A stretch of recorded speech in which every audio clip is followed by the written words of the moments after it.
মন্দিরে তো আমরা গেছিলাম, কিন্তু এখন মন্দির বন্ধ, বলছে 2টোর পর নাকি আবার মন্দির খুলবে।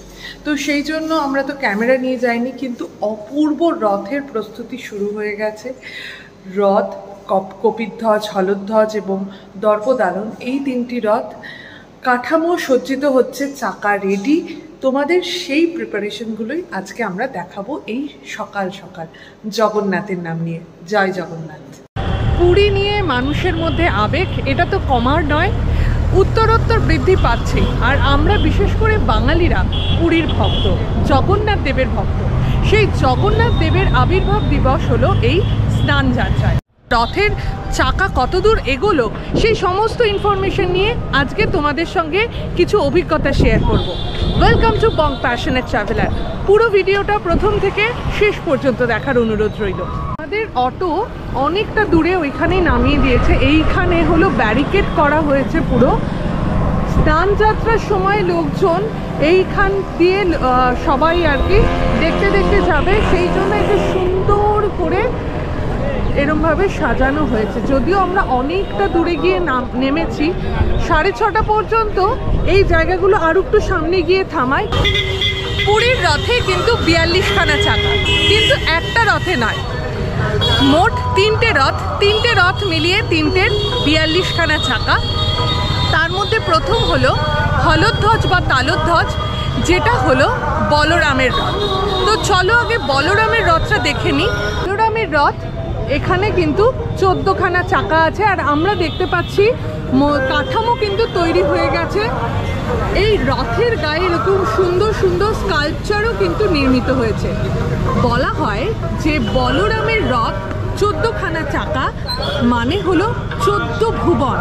প্রত্যেকটা রথেরই একটা নিজস্ব ইনার মিনিং আছে, এবং দেখো কি সুন্দর গেছে, এখানে কারুকার্য গঠন হয়ে গেছে, কাঠামো নির্মাণ হয়ে গেছে, চাকা তৈরি করা, ফিটিং করা শেষ।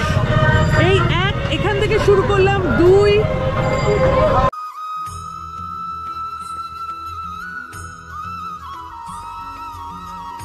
বলরামের যে রথ তার চারপাশে আমি ঘুরছি, এখনো কাঠের কাজ হচ্ছে, তোমরা দেখতে পাচ্ছ। পুরো রথের চারপাশটা আমি ঘুরলাম, কারুকার্য মোটামুটি হয়েছে। এই কালকে স্নান যাত্রার পরে আরও 16-17 দিন পরে হলো রথ, তার আগে এই প্রস্তুতি তুঙ্গে। দেখো পুরো কাঠামো রেডি। এই হলো বলরামের রথ, 14টা চাকা, 14 ভুবন। রথের কাঠামো এখানে নির্মাণ হয়ে গেছে মোটামুটি, কিন্তু এখানে আরও ডিটেলিংয়ের জন্য কাজ এখনও হয়ে যাচ্ছে। বিশেষ কাঠ দিয়েই কিন্তু এই রথ নির্মিত হয়, আর এইখানে সেই ডিটেলিংয়ের কাজ চলছে। দেখতে পাচ্ছি ওইখানে ছোট ছোট কারুকার্যের জন্য, গম্বুজের জন্য বা কার্ভিংয়ের বিভিন্ন ধরনের যে নকশা, সেগুলোর জন্য সেগুলো মোটামুটি হয়ে রয়েছে। এগুলো পিলারের জন্য সমস্ত কিছু আছে, মানে খুব সুন্দর ব্যবস্থা। সেগুলো পাহারা দিচ্ছেন আমাদের মাননীয় পুলিশ প্রশাসন। 12টা চাকা 12 মাস আমরা শ্রীকৃষ্ণ বা জগন্নাথের নাম সংকীর্তন করতে পারি। 12টা চাকার মানে হলো এটাই, হ্যাঁ এটাই হলো পদধ্বজ বা দর্পদালন। আর এই রথটাই হলো মা সুভদ্রার। তিনি হলেন জগন্নাথের কনিষ্ঠা বোন, এবং তার রথ, তাকে নিয়েই এই 2 ভাই কিন্তু রথযাত্রায় বেরোয়। সেই জন্যই তাকে ছাড়া কিন্তু অসম্পূর্ণ। সেই সুভদ্রা মায়ের রথ আজকে তোমাদেরকে দেখাচ্ছি। এইখানে দেখো রথের চাকা, তাতে কিন্তু বীর্য তৈরি হয়ে গেছে। বলা হয় যে রথ কিন্তু থেমে থেমে চলে, কারণ জগন্নাথ দেব নাকি শ্রী চৈতন্য দেবকে দেখতে পান, তার নাচ দেখতে পান ওই ভিড়ের মধ্যেই। এই হলো সুভদ্রা মায়ের রথ। আর এটা ওজন করার জন্য সম্ভবত এখানে প্রচুর কাঠ রাখা আছে নির্মাণের জন্য, আর লোকজনও এখানে এসে গেছে। সবারই মনে ভক্তিভাব। আজ তো মন্দির বন্ধ। রথ যখন চলে প্রথমে থাকে বলদেবের রথ, কারণ বলদেব দাদা, আবার জগৎ গুরুতত্ত্ব। তারপর চলে সুভদ্রার রথ। সুভদ্রা হলো ভক্তি তত্ত্ব। তারপর যায় জগন্নাথের রথ। আমরা এখন দাঁড়িয়ে রয়েছি পুরী গ্র্যান্ড রোডের ওপরে, আর তার ওপরেই হলো রথ। চলছে স্নান যাত্রা আর রথযাত্রার প্রস্তুতি, আর আমরা বং প্যাশনেট ট্রাভেলার তোমাদেরকে সেই প্রস্তুতিটাই তুলে ধরছি। বারবার পুরীতে ছুটে আসা সেই জগন্নাথ দেব ভক্তদের অত্যন্ত প্রিয়, এবং বলা হয় তিনি ভক্তদের কোনোভাবেই কিন্তু অস্বীকার করেন না, সবসময় নিজের কাছে টেনে নেন। ভক্তরা যা চান তিনি সবসময় সেটাই করেন। আর সেই ভক্তবৎসল দেবতা, ভক্তবৎসল সেই রাজা, সেই জগন্নাথ দেবের রথ এইটা। তার রথে 16খানা চাকা। এই 16টা চাকা 10টা ইন্দ্রিয় এবং 6টা রিপুর হলো প্রতীক। পুরো ঘিরে রাখা হয়েছে জগন্নাথ দেবের, মানে দেখে কোনোভাবেই অসুবিধে হবে না যে কোনটা কার রথ। আর এই তার রথের চারিদিকে ব্যারিকেড। আমরা যেমন সুভদ্রা মা বা বলভদ্রের রথের সামনে যেতে পারছিলাম, এখানে কিন্তু সামনে যেতে পারছি না। রথের চাকা পুরো তৈরি শেষ। 206টি কাঠ দিয়ে জগন্নাথের রথ হয়। ঠিক আমাদের দেহেও যেমন 206টি হাড় আছে। সম্পূর্ণ রথ শুধুমাত্র কাঠের তৈরি, ফলে রথ চলার সময় কাঠের কর্কর শব্দ হয়। এটিকে বলা হয় বেদের ধ্বনি। পুরীর রথ চলার সময় রাস্তার চাকার 3টে দাগ পড়ে, তা হলো গঙ্গা, যমুনা, সরস্বতী। অমিত আমার সাথে আছে রথ দেখার জন্য। নতুন জামা পড়েছে রথে, আমরা জানি কি বলো? রথ দেখায় কলা বেচা দুটোই হয়ে যাচ্ছে। জামা পড়া হচ্ছে আর রথ দেখা হচ্ছে।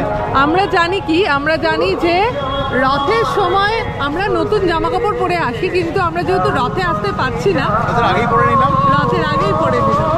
কেমন লাগছে বলো? আমি তো নতুন এক্সপিরিয়েন্স, এরকম কখনো এক্সপিরিয়েন্স করিনি, এটা আমার কাছে একটা নতুনই। আর সামনে থেকে তো আমার মনে হয় না রথযাত্রা দিনে এত সামনে থেকে রথ দেখতে পাবো, সেই সুযোগ তো হবে না। জগন্নাথ দেবের রথ হলো এইটা, আর এখানে কারোর ঢোকার অনুমতি নেই, আমরা ঢুকতে পারছি না। এখান থেকেই রথের দর্শন। জয় জগন্নাথ। সামনে মন্দির, আর কত ভক্ত, কত মানুষ তাকে কেন্দ্র করে কিভাবে তাদের সংসার প্রতিপালন করছে সেটাই শুধু দেখায়। রথ এখান থেকেই ছাড়বে আর ছেড়ে গুন্ডিচা মায়ের মন্দিরে যাবে। গুন্ডিচা মা হলো জগন্নাথ দেবের মাসি, আর এই হলো জগন্নাথ দেবের রথ। এই দেখো রথ হয়ে গেছে বলে এখানে পুজোও দিচ্ছে ভক্ত। সুভদ্রা মায়ের রথে ওঠার জন্য এইগুলো হলো মই, সম্ভবত এগুলো টেম্পোরারি, পরে হলো আসল তৈরি হবে, মানে মানুষজন যারা কাজ করছেন তারা যাতে উঠতে পারে সেই জন্যই এই মইগুলো ইউজ করা হয়েছে, বা এই সিঁড়িগুলো ইউজ করা হয়েছে।